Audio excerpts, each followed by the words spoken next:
Hey guys, and welcome to this week's episode. We are talking about your mental attitude today. We're talking about optimism. If you've struggled to find joy in what you're doing, this is going to be the episode for you. So as we go into the content today, just think about what makes you happy in life. What are you thinking about every day? What do you enjoy in life? What are your true passions? We're going to be getting to that and a whole lot more. Thanks for being here, and let's go get it.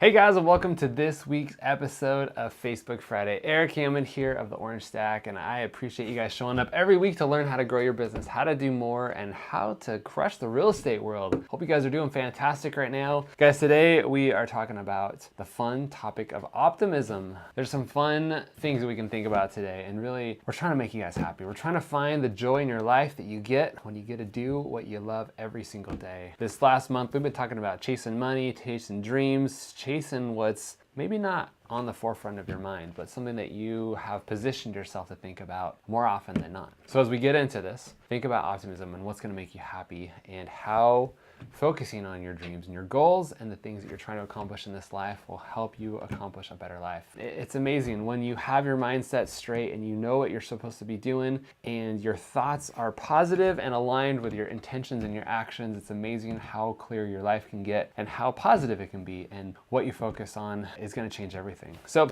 the thing that I want to start today's show off with is, I read this recently, and it said basically, if somebody in your similar situation, anything, no matter where you are in your life, right? If you are brand new to the business and you've never sold another piece of real estate, think about this. Someone's been there.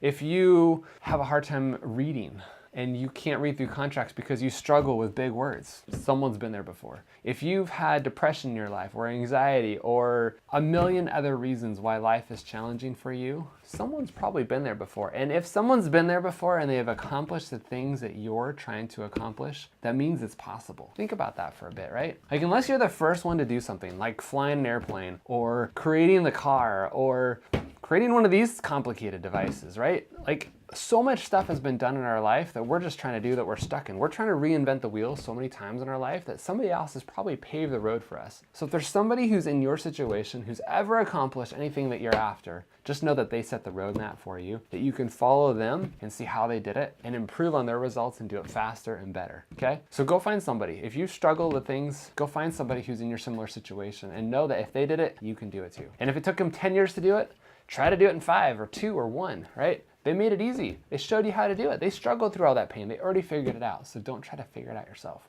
So I want you to think about that today. The reason why I want you to start thinking about that is that when you think about what's possible in your life, the opportunities that are there, I think so many of us try to talk ourselves out of doing something a little bit more challenging. They think, somebody else figured that out. I don't think that I can get there. Or that's way beyond my abilities. Or that's great that they can do it. They're special. I'm not. It's not true, guys. You're just as amazing as they are. You're just as unique as they are. You're just as talented and special as they are. So don't let your mindset hold you back from the things that you think you can do. I remember when I got into real estate, and I didn't know what agents were doing back then. I just assumed, agents sell 10, maybe 20 houses a year, and like that was great, and somehow they're all making a bunch of money. And I didn't realize the potential of what you could do in real estate. When I got into real estate, most of the guys in our office, like a really, really good agent was selling like 50, 60 houses. And I thought, oh my gosh, if I could sell 60 houses, like I could retire next year. Like, it's just so much money, right? What I didn't realize is that 60 houses is a lot to some agents, but to some agents, that was nothing. So we went to this event once up in Long Beach, and it was a private event that I got invited to. It was part of a Keller Williams thing that they did, and I think there's like 50 agents in this room. And I was on the front row, and I was sitting on the right side, and I was on the front row, and this guy who came and spoke to us was from the East Coast, and he'd been in real estate for like 40 years, right? And he was there to motivate us and to talk about the possibilities of what you could do in real estate. And I knew nothing about this guy. I just knew that I had to show up, that I was gonna be motivated, and this was gonna change my life. So I did. And I was on the front row, and I had my notepad, and I'm writing notes, and he brought up a number. And he told us that he had sold 1,600 homes last year. My mouth dropped. I couldn't believe it. 1,600 homes. I had no idea. I didn't think any agent could sell more than 100 homes. I mean, that's like 8 a month, let alone 1,600. It was crazy, but he did it. And if he can do it, I could do it. And if I could do it, anybody could do it. I never did sell 1,600 homes, I'll tell you that. I never did sell 1,600 homes during my real estate career. But the fact that he did it means it's possible. A single individual built a team and sold 1,600 homes, which is beyond what most brokerages in little towns sell. So just think about that for a moment. If you're stuck right now and you're selling 5 or 50 or even 100 homes, you're like, man, I just can't get past this threshold. I am stuck. How do I get to the next number? Just know that somebody else did it, and so can you, okay? So that sets the mindset of today. We're talking about optimism. We're talking about when you believe in positivity and what's available to you and the power of that optimism and realistic thinking, anything is possible. Do you think that when that guy started selling houses, he had a mentor to bring him to 1,600 homes or somebody that said, hey, I did it, you can too? Probably the first one to ever get to 1,600 homes. And I don't know what his mindset and his struggle was back then, but I knew that he was trying to accomplish things that never had been done before. And it took him 4 decades to get there, which means that he showed you the path and that somebody else can do it in a lot quicker time than that. So if you're struggling with these things that we're gonna go through today, and if you're struggling to say, look, I don't know how I can do that in my life, I don't think it's possible, somebody else probably already has, okay? So I remember a few years back, I started following all these like guru guys and these like YouTube stars who were like hustle, hustle, hustle, right? Like Grant Cardone, I love that guy. He's got some incredible content if you've ever seen anything that he has to offer. Gary Vee's a great one that I talk about a lot around here too. But there's a couple others that I was following and their whole mindset was hustle, hustle, hustle. Like that's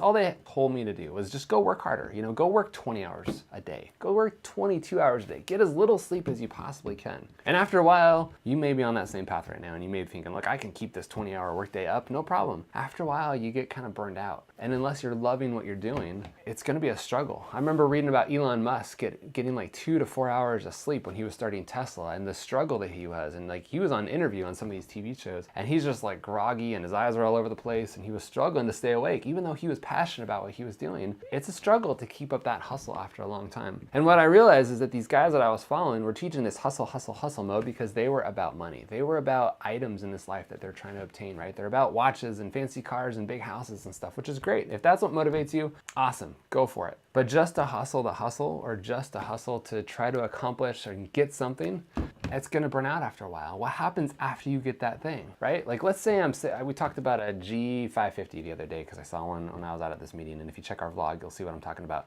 But I was talking about this car. It's $250,000 for this car. Trust me, I love this car. It's incredible. I've got one up on my vision board. It is something that I would love to own someday. But if my goal was just to buy this car, and someday I actually did, let's say I'm 45 when I finally can afford my G550, and that's the thing that I've been basing my whole career around is getting this fancy car.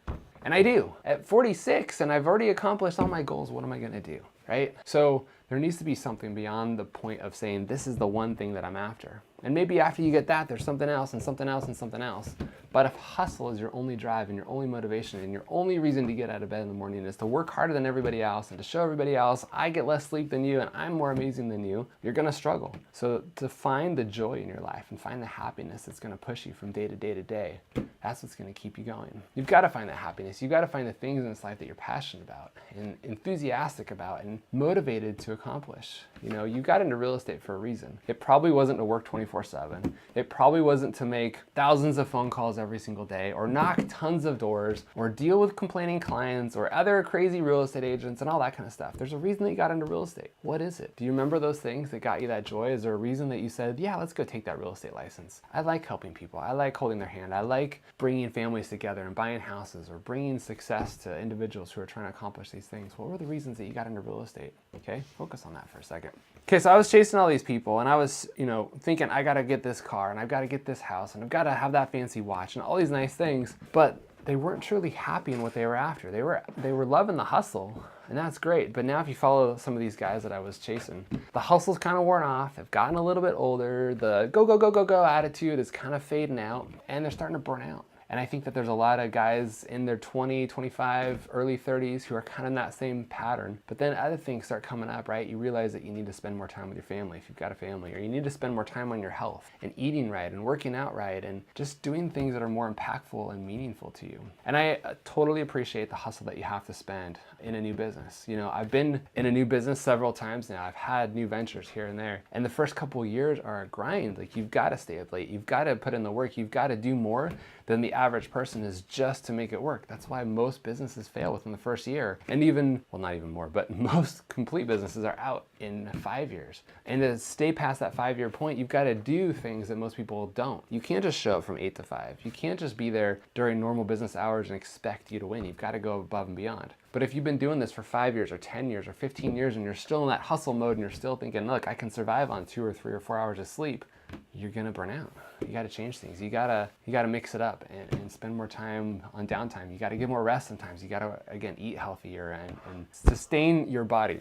All right, so one of the things I realized too was that I've learned to love the things in my life that I enjoy, and it's bringing me more happiness, right? So I still love real estate. I don't sell homes full times anymore, but I still love it. I love the transactions. I love the investment side of it. I love the numbers. I love reviewing it. I love seeing old projects become new. Right now we bought an old house, 40 years old, and the owner hadn't done anything to it, and it's a fun project for us right now. We're going through with a draftsman, and we're just about to get our plans submitted to the city, and it's fun. Like that rehab side of it's a lot of fun for me, and I enjoy fixing things and bringing them new. And so what I've found is that I got into real estate for a reason back in the day, right? I got into real estate because I saw people making money. I saw that show Flip This House, and that's probably what got me into real estate the most, because I saw the quick amount of money that people were making. And back in my 20s, that's what I was excited about, and that's what was probably on the forefront of my mind, is I got to make money so that I can retire, so I can do something else. It was a path to get rich quick so that I could do something else. And I shortly realized that there is no quick path to instant money. There's no quick path to riches. And the thing is if you can enjoy the journey, you're going to get there. And you're going to enjoy the process of getting there, right? Like that G550 for me is a goal. It's out there a ways, but the journey to get there, to own it, is what I enjoy. It's the journey that you've got to enjoy. It's the process of getting there. Because if you accomplish all the things that you're trying to accomplish in your 40s or 50s, and you still have this long life in front of you, what's to look forward to after that? My dad recently retired, probably about 1.5 years ago or so, and he's bored out of his mind now. He had this job that he worked a ton when we were younger, and I didn't see him a whole lot, and he was in that hustle mode for a long time, and he accomplished some great things. Their company went on to do some amazing things. It's been a lot of fun seeing the success my dad has seen in his life. And as he's retired, he's like, all right, now I gotta hang out with your mom all day, which that relationship's kind of interesting. But he doesn't have a whole lot of hobbies and things going on. So he spent his whole time working up to this point. And now he's at that point where he's retired and he doesn't have anything next, right? He's got grandkids now, and that's kind of fun for him, but he doesn't have those next things in life to keep motivating him and to keep pushing him into doing something else. So you got to keep finding that thing that you're passionate about, keep finding that thing that makes you happy. Okay, so the next part of this is that I think a lot of us are living this digital lifestyle, right? We paint this picture on social media. We live our lives in a certain way. When we're holding the camera at us and we're trying to live our life a certain way that people are going to see, that maybe people are digesting our content in a certain way, we want to paint that picture saying, I'm doing pretty good. I don't want to show everything about me. I want to show only the highlights. I want to show the highlight reel so that people see the good parts. They see the I'm winning. They see that I'm successful. They see the fancy car that I'm driving. They see the fancy house that I'm selling. They see all the listing appointments that I'm going on, right? They see the positives. But what they don't see is that you're at that office till 11 o'clock at night, or that out of the last 6 appointments that you went on, you didn't get 5 of them, or that maybe you spent 3 hours on the phone and you didn't get any listing appointments today, or that your clients didn't want to adjust their price and they ended up canceling their contract with you and listing with another agent. You're not probably showing all these things, you're just showing the highlights. And what happens when you do that is you paint this unrealistic picture that people are going to expect out of you. And they only see the highlights, and you're living for somebody else's expectations of you. And so you've already pre-framed your life and your mindset for the things that people expect. You're not living the life on your terms. And when you live on life on your terms, you have that optimism, that happiness, that joy that you're truly living. When you live life for you and not somebody else and not for their expectations, it becomes a whole different life, okay? So try to put off trying to paint that picture on social media. If you can show the reality of who you are, the good, the bad, the ugly, and everything in between, people are going to appreciate it more, right? How many times have you been to a movie where the hero wins at everything and there's nothing that ever happens to him? It's kind of boring. Most thriller movies or like Avengers just came out a few weeks ago. Like there's a hero, there's a villain, there's something that happens, right? Like there's things that go on, and that's what makes the movie interesting, is something might happen to that good guy. And so by you sharing these things with people, by you opening up and being real and being realistic and human and showing, look, I'm not perfect, things are gonna happen. Like think about that. If you have a client that says, look, I don't want to change my price. We want, let's just say $500,000 for this house, and we're not willing to go to $490, but you realize that house is probably going to sell at $480 or somewhere in there because that's what the market is. But they've seen houses sell at $500. If they're stubborn about that, they're going to walk all over you if you let them. And so by you saying, look, I want to list this house at $480, I'm going to walk away unless you come down to that price, you're going to get walked all over by them. And now it sets the pace that you let your clients dictate how you do real estate. So you got to own up and do these things. You got to set the pace for how you want people to see you. So don't just paint the pretty picture. Actually show the realistic life that you have. Show your struggles, show your wins, show your challenges, show your bad days and your good days. It helps people connect with you and make you more real. And it helps them root for you too, right? When you have a bad day, your fans are going to come through and say, hey, it's okay, you can make it through, you'll have a better day tomorrow, whatever it is. They'll root for you. They'll be encouraged by you. It'll help you connect. So the other thing I wanted to talk about too, I realized early on that school wasn't my thing, right? Like it just wasn't. Like I don't even know where to go there. It just wasn't my thing. Like middle school, I struggled. I remember my mom coming home from parent-teacher conferences, just a mess, like crying, like, oh, Eric's gonna fail school. He's gonna be held back. Just super depressed about me. And I didn't love school, but I had fun. Like I had a couple friends and I had a good time while I was there. I remember getting into high school and just barely passing. Like it was not my thing. Like my mom got me tutors for math just so I could pass. Like I don't think I got out of Spanish class. I don't know how I got a diploma, but I got out of high school. I got into a school that was basically like sign here and you're good. And I figured out my groove and I found out what I liked in college because I could kind of pick my courses. I didn't have to take all these things that I wasn't interested in, but I got out of it. Finally got out of it and realized I am not here to learn in school. I'm here to do other things. I was interested in construction back in the day, so I went to school for construction management. That was one of the degrees that I got, and it was interesting to me because I liked fixing things. I liked repairing things. I liked helping something from being old and broken to being fixed and new, and that was what I pursued. So that's why I got a construction management degree, and it was really interesting to me at the time, and I went to work for a big builder up in the Bay Area. I've talked about this before, but it was fun to be on those projects where you'd build out of the ground and you'd build these big high rises, or you'd fix old buildings, office buildings from the 70s and bring them new and make them interesting. And after I got out of that, I got into real estate and we were flipping houses, right? We were taking these old, nasty, beat up houses and bringing them new. So I realized early on that I enjoy the process of fixing things. And that's where I really found my niche, right? So again, I knew I wasn't getting into Stanford or any of these great schools. I knew that I had to find my own thing and I didn't even know that I wanted to be an entrepreneur at the time. I didn't know that business was in the cards for me. I just knew that I enjoyed the process of fixing things. And that's why I love about business, is that there's things about business that are broken. That's why I love working with you guys, because you have these incredible businesses that you're building, but there's elements to it that you struggle with, right? You struggle with your email marketing campaigns. You struggle with running Facebook ads. You struggle with creating your website. You struggle with creating content. And that's what I enjoy, is working with you guys and helping you understand how to do it better, or how to tweak that picture or that ad or that post, or hey, you forgot this part. That's the things that I find joy in. And so with you guys, we talked about this in the beginning of the show, was what about real estate do you enjoy? Do you love working with clients and meeting with them at their house? Or do you love setting up the process of going to the house, right? Do you like being on the phone and calling and calling is your thing? Or do you hate calling and you'd rather be at the appointment with the homeowner? What side of that do you enjoy?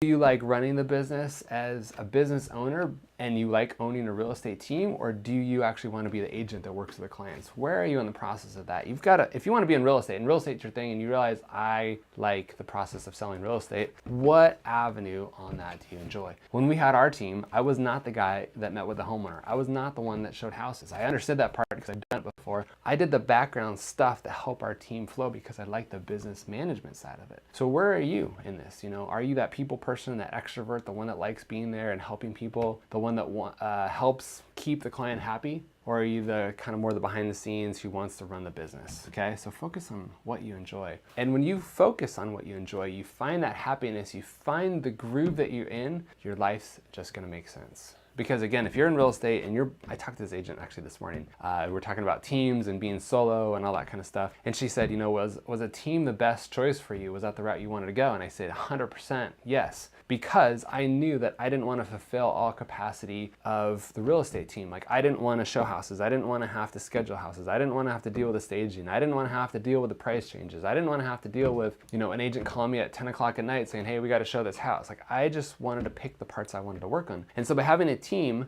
I could punt the things that I wasn't good at. I could delegate those to somebody else who was good at it. I found the extroverts for our team. I found the people that were incredible buyer's agents that would have so much patience. Look, if you want to go look at 15 houses today, let's do it. If you want to go put an offer on the first one, let's do it. I knew my strengths and I could focus on my strengths and I could punt my weaknesses to somebody else. So if you're in that position right now and you're like, look, I'm by myself, Erik. I don't know how to run my team, or I like this part of the real estate process, but I don't like the rest. Focus on your strengths and delegate the rest to somebody else, right? And by doing so, you're gonna become better and better and better at your trade. So many people spend so much of their life trying to get better at something that they're not good at, right? For me, like when I started in real estate, somebody told me to get on the phone because they said, if you're on the phone, you're gonna win because so many people don't like the phone. And I said, all right, well, if nobody else wants to be on the phone, I'll be the phone guy. And I hated it. I got good at it and I was getting better at it and I got my scripts down and I could close people. My conversion ratio was better than most of the people on our team, but I didn't love it. And I would get burned out on the phone and I'm thinking, I just gotta keep working at it. Eventually I'll like it. If you don't like it, why do it, right? Life's too short to do something that you don't like to do. And in the beginning, you might have to. You might not have the budget to hire somebody to be on the phone, or you might not have the budget to fill out that whole team. But if you can,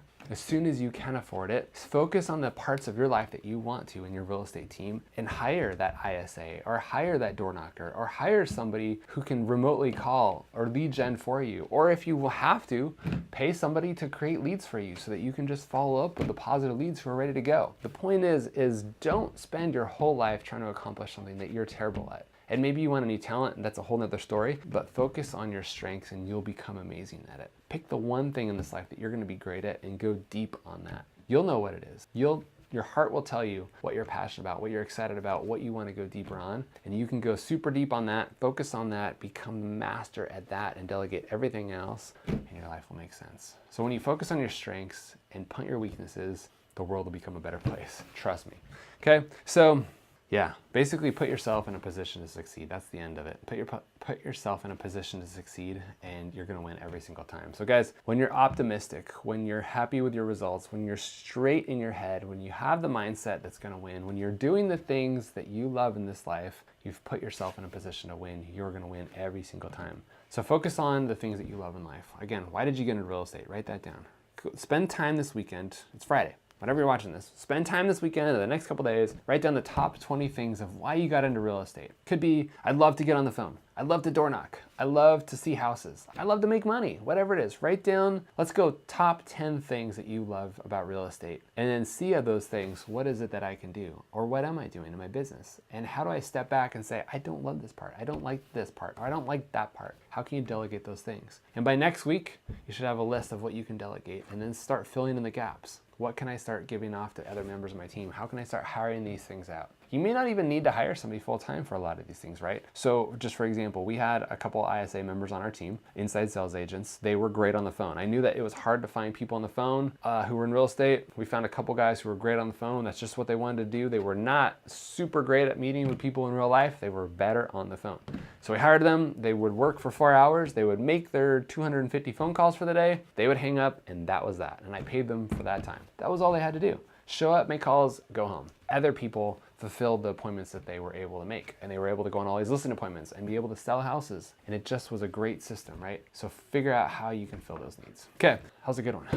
Hopefully you got some good stuff out of this. This is one of those videos that you're probably gonna feel like sharing with somebody right now. Think about who in your life needs some more optimism in their life. Who can focus on their strengths? Who can say, look, my business is going okay, but I don't love it. It's a grind. I'm still struggling with some things. That's the person you need to share this video with. If you wouldn't mind, share this video with somebody who needs to hear this message. Whoever it is, send them a text, send them a message, whether you're on YouTube or Facebook, wherever you're watching this, share this with somebody who needs to hear this. I hope that it will help their life.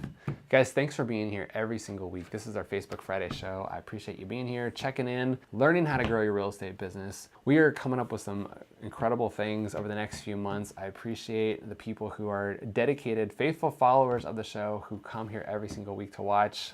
Look forward to some of our new products that are coming out. We're trying to teach you guys how to do more with social media, how to build your brand, how to tell your story, how to vlog, blog, whatever it is that you're trying to do with social media. We're here to help. So thanks for being here, guys. Have a fantastic Friday. Go sell some houses. See you next week.